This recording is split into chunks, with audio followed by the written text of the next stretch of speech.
Custo de vida, emprego e desemprego, cesta básica, tarifas públicas, salário mínimo. Agora, na Brasil Atual, a análise do DIEESE. E nós vamos conversar agora com o diretor técnico do DIEESE, Fausto Augusto Júnior. Bom dia, Fausto. Bom dia, Glauco. Bom dia a todos.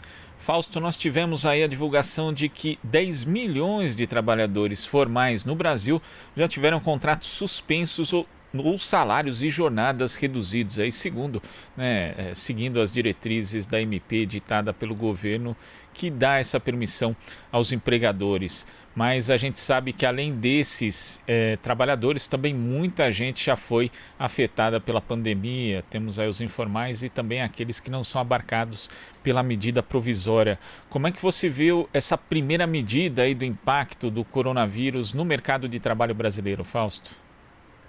Bem, Glauco, dá para perceber por essa medida que o mercado de trabalho foi fortemente atingido. Não é só os 10 milhões, como você mesmo diz, a gente já teve a divulgação aí de mais de 1 milhão de pessoas que perderam seus empregos do ponto de vista dos trabalhadores formais, e nós estamos ali, quando a gente olha ali para o auxílio emergencial, nós estamos falando de mais de 50 milhões de pessoas que acessaram o benefício, o que significa que muito provavelmente mais até do que isso, perdeu parte da sua renda e, em alguns casos, parte bem significativa da sua renda. A pandemia ela afetou diretamente o mercado de trabalho, afetou o consumo e vem afetando ali a economia em geral. A gente falou ontem sobre a possibilidade que as previsões já são de provavelmente entre 6% e 8% da queda no PIB. Isso vai mostrando o quanto que, inclusive, a forma como o governo vem atuando tem colocado alguns dilemas do ponto de vista da recuperação econômica ou do atingimento da economia.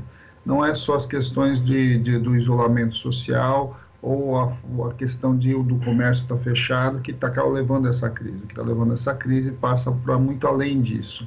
A gente está vivendo hoje um claro enfrentamento da pandemia de maneira desorganizada, sem um projeto claro, sem perspectivas muito objetivas para frente. Isso vai fazendo que o conjunto de atores aí, né, o conjunto da economia vá sendo impactado. Eu acho que esse acho que talvez é o principal recado que a gente precisa olhar. Para onde nós vamos, né? Qual o indicativo que você coloca para a economia, para os investidores, para os agentes econômicos, para que a gente possa pensar para frente? Os números que a gente vê dessa medida, inclusive, estão aquém da própria previsão do governo. O governo previa que alguma coisa perto de 27 milhões aderissem a esse programa. Nós ainda estamos aí no segundo mês dele, muitas empresas estão aderindo ao primeiro mês, outras estão acabando já a suspensão. Então, a gente vai olhar para esse mês de junho ainda como um mês provavelmente de ajustes para pior desse cenário que a gente está vendo. Do ponto de vista objetivo, ou seja, para as pessoas que estão sendo impactadas, a gente está assistindo aí um conjunto enorme de pessoas, nesse caso, pelo menos 1/3 da população que está com carteira assinada, está sofrendo algum tipo de redução, muito provavelmente redução de renda em diversos percentuais aí que o programa definia. É melhor manter a renda do que perder o emprego, mas, por outro lado, a gente está vendo que o conjunto da população em geral está perdendo a renda e, nesse caso, é no núcleo do mercado de trabalho, ou seja, aqueles trabalhadores do mercado formal, que de alguma forma ele organiza todo o restante da economia. Agora, Fausto, tem gente, inclusive, que não entra nessa conta porque, de fato, as empresas não aderiram e já demitiram, né? Quer dizer, são pessoas que estão hoje sem ocupação. E o governo anunciou ali mais 2 parcelas do auxílio emergencial, só que com valor reduzido de R$300, e também a retomada do programa Verde Amarelo, ali, que institui a carteira Verde Amarela, que na prática é uma flexibilização dos contratos de trabalho, flexibilização dos direitos trabalhistas. Quer dizer, nós continuamos nesse cenário de insuficiência das medidas para garantir a renda e emprego dos trabalhadores e, na verdade, pode se perpetuar um quadro de perda de direitos, Fausto.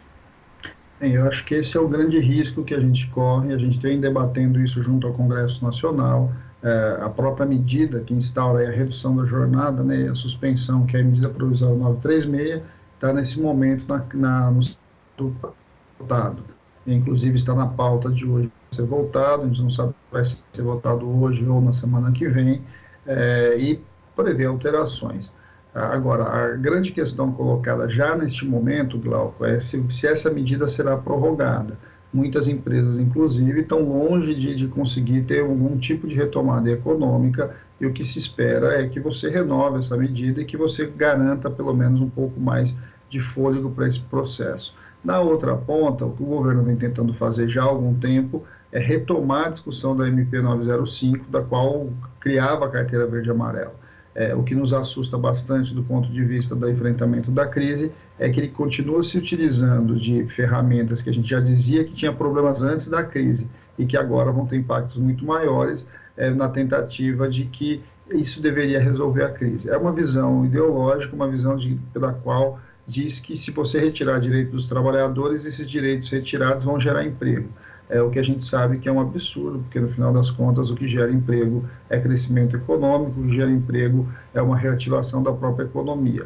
Agora, esse tem sido aí a toada desse governo, a forma como ele tem encarado a questão do mercado de trabalho de um lado, enfraquecer os sindicatos, de outro lado, de retirar direitos do conjunto dos trabalhadores. É um nivelamento por baixo. A gente viu o que isso significa quando a gente tem um mercado informal tão grande quanto o Brasil, porque aí a gente vem assistindo as suas consequências agora na pandemia.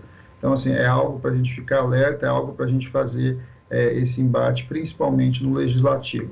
O governo já tentou várias vezes aprovar a 905 e colocar ela para dentro de medidas provisórias, e a gente tem conseguido minimamente discutir isso com o Congresso Nacional e impedir que isso aconteça. Vamos ver os próximos movimentos. Com relação aos R$300, eu acho que ainda tem um processo de grande disputa por dentro da Casa Legislativa. É bom lembrar que o abono emergencial original que o governo tinha aceitado era de R$200, e ele avançou até os 600. Então, eu acredito que ainda tem um espaço importante da gente debater com a sociedade, uma vez que é vital, né? Os R$600 têm feito diferença para uma parte importante da população brasileira, tem ajudado, inclusive, os pequenos comerciantes, as pequenas regiões ali onde tem reentrado o recurso. É um recurso que tem feito a diferença, não só para quem recebe, mas também para aquele conjunto daquela economia local menor, e que a gente sabe que é abastecida também por onde esse dinheiro circula. Esse dinheiro não é um dinheiro que sai do país, esse é um dinheiro que, ao ser colocado na mão das pessoas mais pobres, ele reativa, inclusive, a economia, ele faz que a economia minimamente gire em momentos muito difíceis como o que nós estamos vivendo. Então, eu acho que esse é um debate importante, um debate que a sociedade precisa se mobilizar e a gente precisa caminhar para a sua manutenção aí ao longo do período, no mínimo, nos mesmos valores aí dos R$600 e nas mesmas condições que estão colocadas. Tá certo, Fausto. Muito obrigado pela sua participação e até a próxima. Até a próxima, Glauco. Bom dia a todos. Bom dia. Conversamos aqui com o diretor técnico do Diese, Fausto Augusto Júnior. Esta é a Rádio Brasil Atual.